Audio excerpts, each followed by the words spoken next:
the What It Takes Radio Company, and we're happy to present a new program that continues on. It is the Transformation Project Podcast. And today we remind you, be aware and watch out, because transformation often comes from a mystery.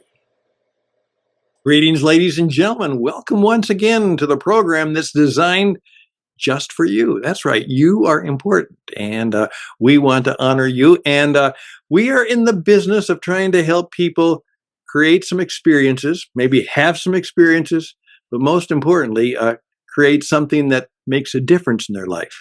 Transformations.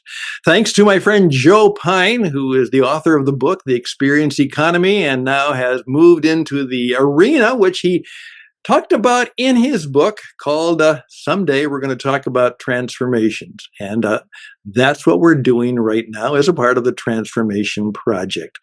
And so our guest today is somebody that Joe knows, has recommended to me. His name is Morgan Goodlander. And he's written a book called 30 Days to Transforming Your Life. Now, I can use a little bit of that. In fact, I know I'll learn something new. Morgan, welcome to the program. Hello, it's a pleasure to be here. Morgan, I'm basically just going to ask you to tell me your story. And I did see something, and I love acronyms, EOPT. So my first question is, tell me about EOPT, and then tell me your story. And we'll just listen and ask a few questions ourselves. It's your turn. You're on. Well, EOPT stands for Experience, Organization, Practice, and Theory. And it's a system that I've developed after years of training psychotherapists and providing leadership trainings and consulting for senior leaders. And it came out of my experience that, experience is the bottom line. And, when I was consulting, we had all kinds of different books that would be the sort of the flavor of the month. There would be one leadership book. All the companies were talking about it. There was a lot of buzz. But what I noticed is that, the effectiveness of these, of most of those books really came down to how people experienced them in practice. That it was really experience that was the where the rubber met the road, so to speak. And so I started to get more interested in how those powerful experiences come into being versus how to write a book that is that people buy. Those are two different things, because I saw a lot of people buying them, a lot of people reading them, but when we went to put them into practice, it was really about how people experienced that process. So that's how I got into experience, organization, practice, and theory, and have been developing and doing the work that I've been doing. Thank you very much. Now, as I said, okay, that's what you're doing now. Tell me a little bit, how will what you do help me live better or transform my life? Give me a little flavor and a little story that will help me better understand just who you are and what you'll do for me.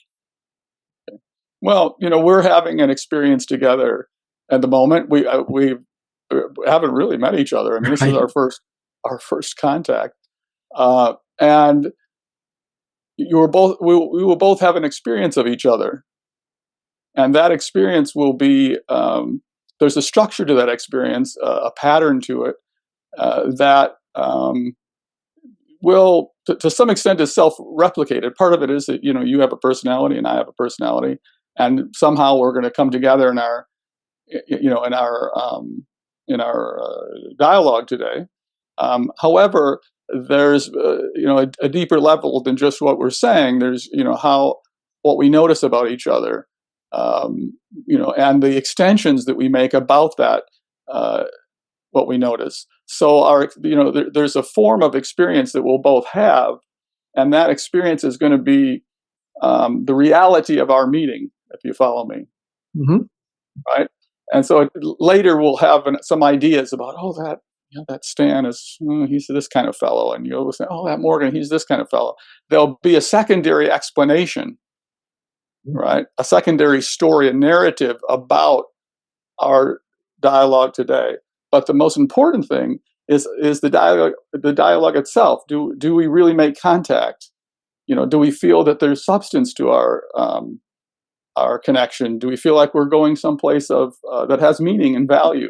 So in all that is going to happen in the moment, uh, in the present experience that we have together. So I want to the first part of it, what I want to offer both of us is that we get into that present moment with each other, that moment of contact. Are we going to come up with something that's interesting and valuable for ourselves and for whoever's going to view this? Okay. I'm right now, trying to say, yeah, this guy's he's smart, he's clever, he's poised.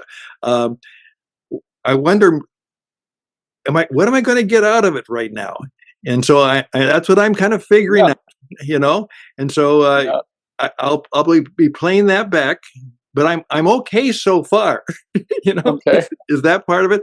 Now, that's part of it.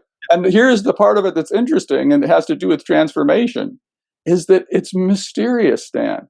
There's an element of mystery to what I'm saying.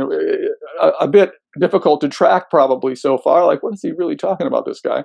But when we come into the moment, when we come into contact, when we come into the experience of each other, there's a bit of mystery. We don't know what's going to happen.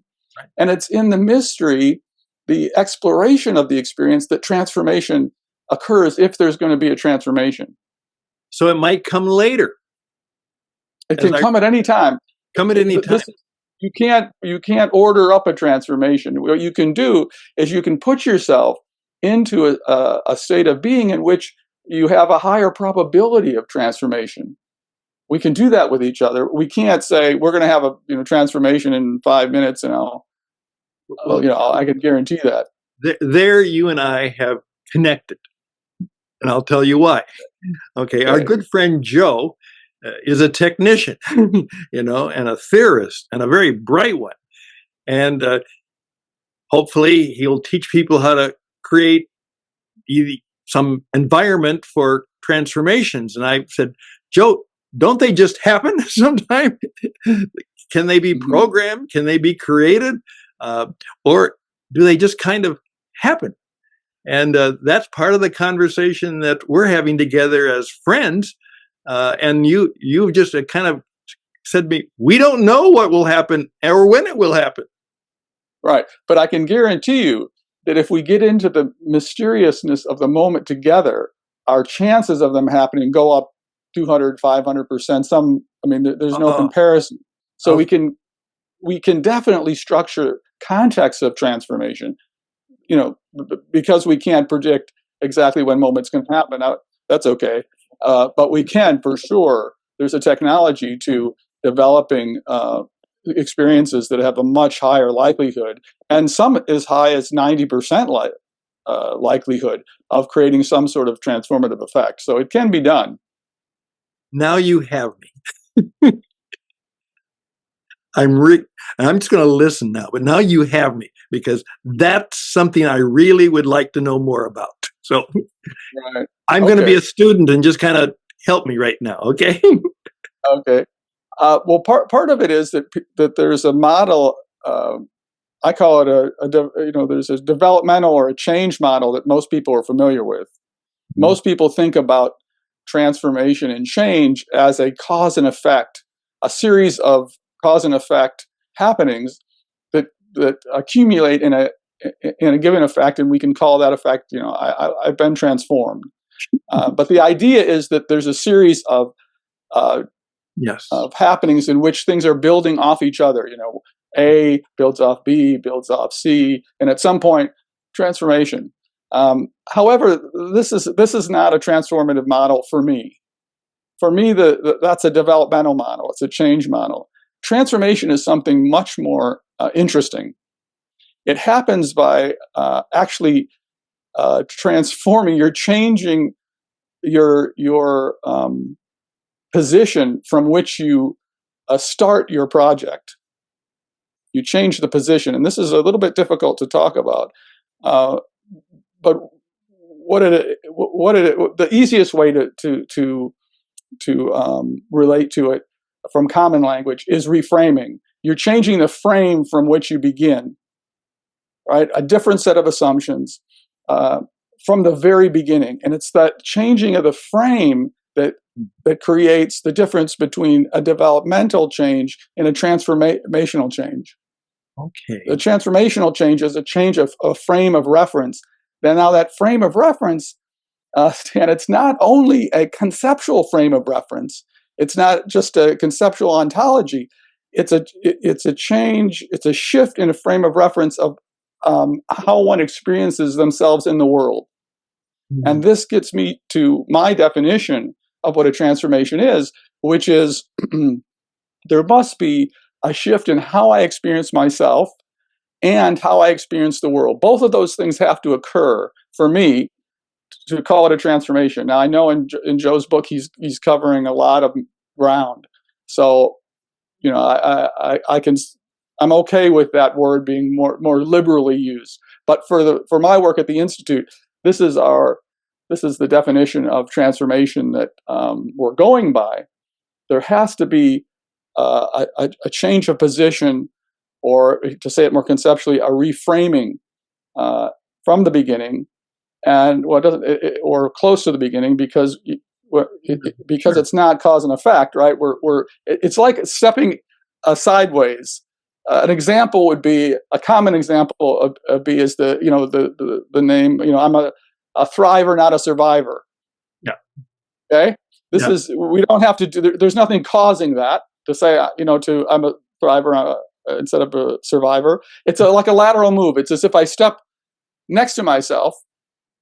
Right, I go from I'm over here. I'm just barely surviving, but no, I'm a thriver. I've changed my position, and now the thriver sees the world. The thriver organizes their experience. That's EOPT: experience, organization, practice, and theory.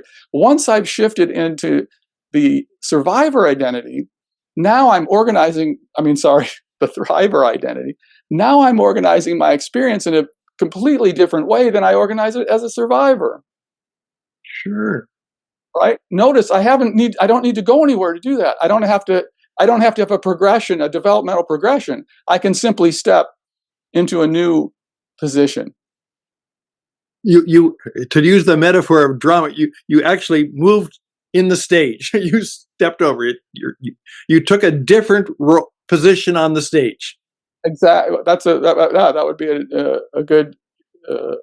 a good way to think about it. Yes, I'm occupying a different role on the stage of life than I was before, and I've realized that in fact I am a thriver. That is what I am. It becomes not just a conceptual idea, but a visceral experience of deep transformation, of deep identity.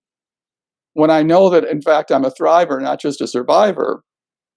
Right? It's not just a mental thing. I can't just say it. It's not an idea, is what I'm trying to say. Head, spirit, mind, heart, even the body itself. Right. And why? That's why the idea of positioning is so important, because when we stand in a position, when we occupy a position in the world, that is when all those things become aligned. Right? Because you can tell me I'm a thriver till you're blue in the face. Or you can say, well, you're a thriver. I'm not going to believe it until I stand in the world as a thriver. You're following me. So that's the transformative, the transformative the transformative process. That's a better word. Is one of moving into different positions in how one is in the world, such that you're able to experience things that you never were able to before, and you get access to information that you never were able to get to before.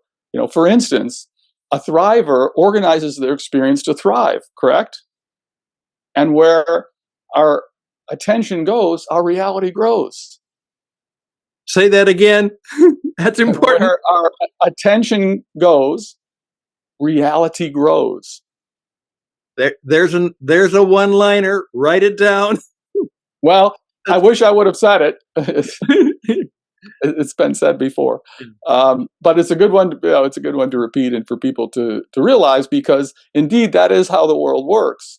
And it works that way all the way down to to the development of our scientific paradigms, where we put the research money, where we allocate our research money, is the body of information that grows, and therefore, as that body of information grows, our capability to function within the space in which that information is from increases, our capability increases, and now we're going into that. We're creating spaces, we're creating realities for ourselves that is, it's always based on that same principle. If we put a lot of research into a particular type of building material, and we develop that building material, pretty soon we see towns and cities and whole countries are started to be constructed with this material, and that material dictates the efficiency of it, dictates how much insulation does it have, that dictates the energy economy. So these things are all connected. Where we put our attention, reality grows where our attention goes. It's just a fact. I'm particularly fascinated by that just way of saying it for me, because as a business coach, oftentimes is, I'd say, before we do anything, it's a mind thing, but if it is a mind thing, I haven't helped you. Exactly. I said, exactly. You got to be, that's why I used to call myself a performance coach, that something has to change in how you perform, not just how you think. I couldn't agree more. And notice that performance has form in it, like transformation. Sure. Form is in the word. Yes. Yeah. Right. We're changing form, or like you see those kids with those, toys where it was a car and then it turns into a robot. Those are transformers. Yes. I think that was the name of those toys. Yeah. This is just a much more efficient way of being creative and innovative than the old billiard ball model of cause and effect and developmental change. That's my point I'm trying to get across. Well, here's what I'm going to say. What you've just heard, play this over again. This last 5 minutes, play it 2 or 3 times, because this has been very, very instructive. I appreciate this. Before we got about TED Talk type things, 20 minutes. So tell me now, if I'm in a situation in my business where I read this guy might be able to help me, how would one start, first of all, to contact you, and how would you begin to work with them? Sure. Well, first of all, they can go to the website. It would probably be listed, I hope, with our talk, if it's available to the public, which is the Get Institute .xyz. So I can be contacted through Get Institute. I'll tell you exactly how I would work with you or anyone else.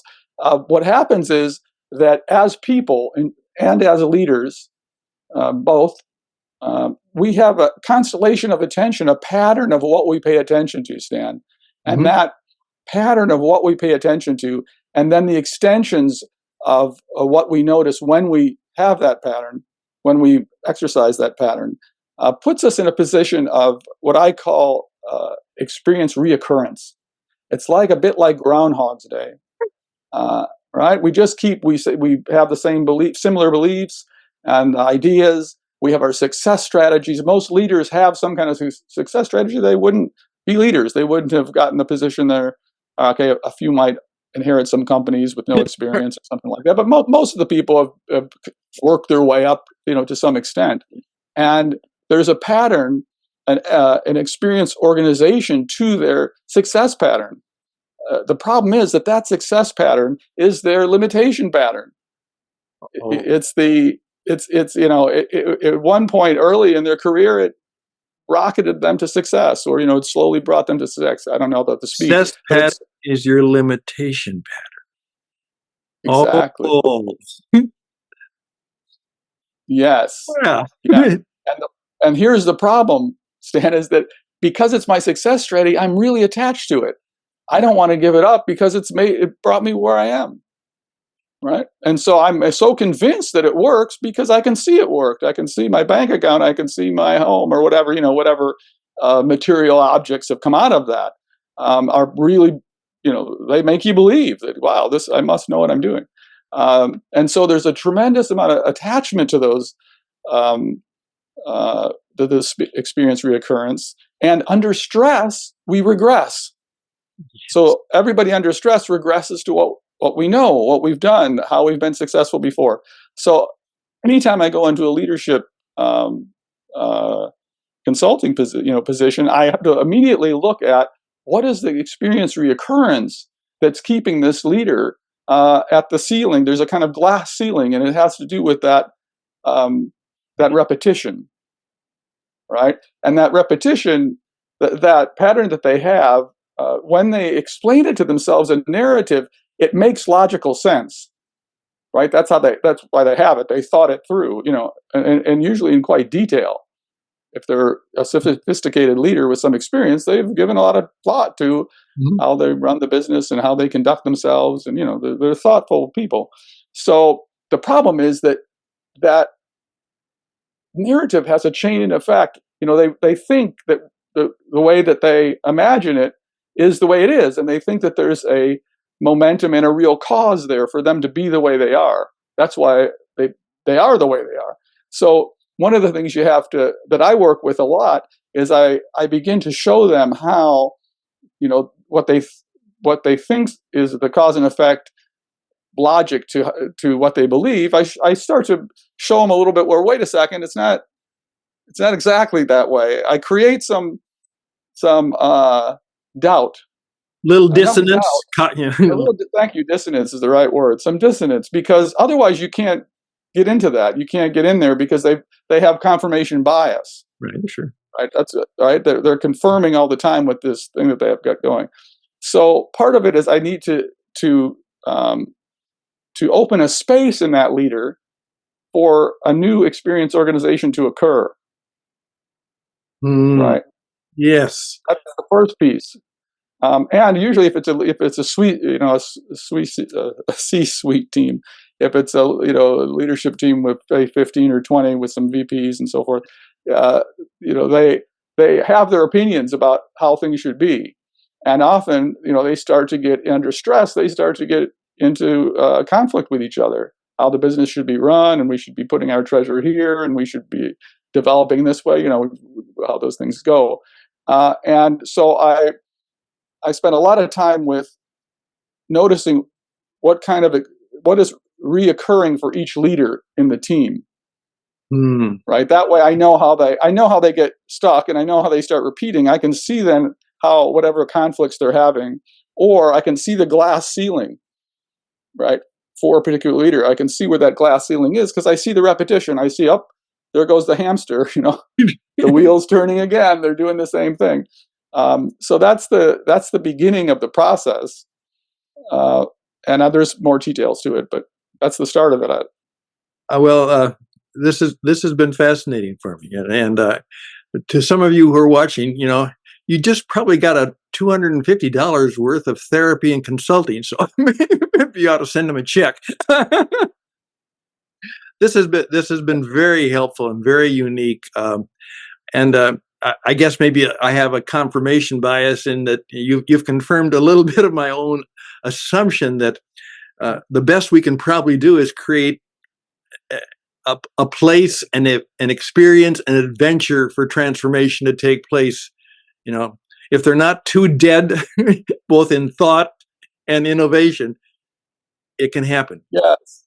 Yeah. You have to, when you're designing for transformation, you have to design for some mystery, discovery, because mystery and discovery is inherent in transformation. If you don't have mystery and discovery, you can't, in my view, have a transformation.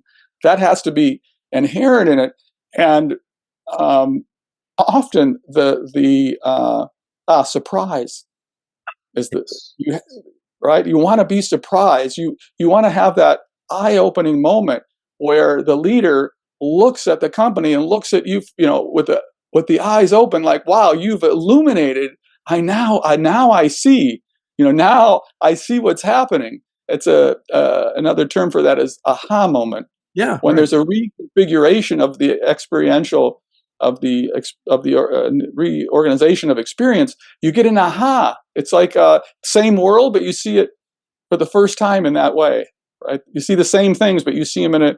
You've had that with our families and loved ones and so forth, where the people that we're so close to, uh, one afternoon in a deep conversation, we see them in a way we've never seen them before. We see our kids. Oh my God, yeah, I missed that. I didn't see them. So that you have to have that surprise element. So discovery, mystery, surprise, all these things have to be somehow in the mix for transformation to happen. Thank you. Thank you. Thank you very much. This has been very, very helpful. As a performance coach, I would take this and say to my client, now you watch this 7 times. And you know Well, what? I have to. It might change you. Well, transformation isn't. It's not an easy thing to talk about, and it's really something to try to articulate these things. And I'm always uh, working to express it in a simpler way. And usually there's some fumbling around and people are not quite understanding even the topic. But if you hang in there with it, you can start to narrow it down, and you start to get into that landscape of transformation. And I think we're all excited to see Joe's book, how if he really articulates that and starts to make it visible for people. It could truly, as I said, Joe, this could be the most important book of all. Yeah. For sure. So let's make sure you get friends who can help you do it well. And you've certainly done that for him. So again, one more time, give them your name and then how they can Okay. go to your website and find out more. Sure. Okay. My name is Morgan Goodlander. I'm the director of the Git Institute, and you can find me at Git Institute, all one word, lowercase, dot XYZ, gitinstitute.xyz. And there's there's a form there, click on it, send me a message, and I'd be more than happy to hear from you. Best and blessings.